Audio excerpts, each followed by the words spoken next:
you said, and those really...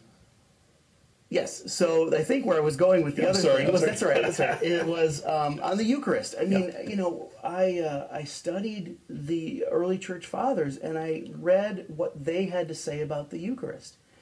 And I realized that even though they didn't have the word transubstantiation yet, that all of them, from you know, Justin Martyr in the 2nd century, Irenaeus, all of them understood something miraculous to be happening in the Eucharist.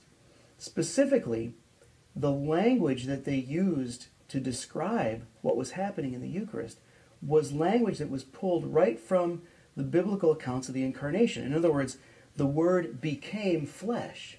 Therefore, that becoming language was used to talk about the Eucharist.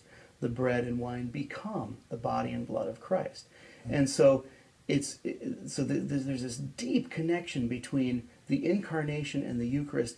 And I could go on and on. I have a whole lecture about this. But I really became convinced that you know, that what the Roman Catholic Church teaches today about the Eucharist is the most consistent with what, you know, what the early Christians were discerning about the Eucharist. And in your knowledge of the early church fathers on this issue, right up front, they're dealing with the very criticism to this day of the Eucharist, which is it doesn't look like, or it doesn't taste like, or it does.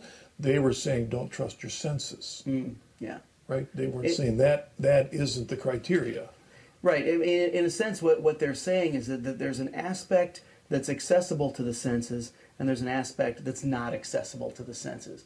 And that's the reality. The one that's not accessible to the senses, the one that has to be seen with the eyes of faith, that's the true presence, that's the reality. So, yeah, so I mean, and I think I was ready to believe that anyway. It's not as though I had to be convinced to believe in the real presence. I was ready to believe it. I just wanted a good excuse to believe it. And actually, you know, it's interesting because in a lot of ways, United Methodist theology is not that far from Roman Catholic, with regard to an emphasis on free will and responsibility for human behavior and things like this. Holiness and sanctification. Exactly, exactly. On the Eucharist, however, that wouldn't be the case. But I really came to believe that I had sort of been Catholic all along and just didn't know it in a lot of ways. Now, you know, we all have those stumbling blocks at this point in the conversion story, right? And for me, the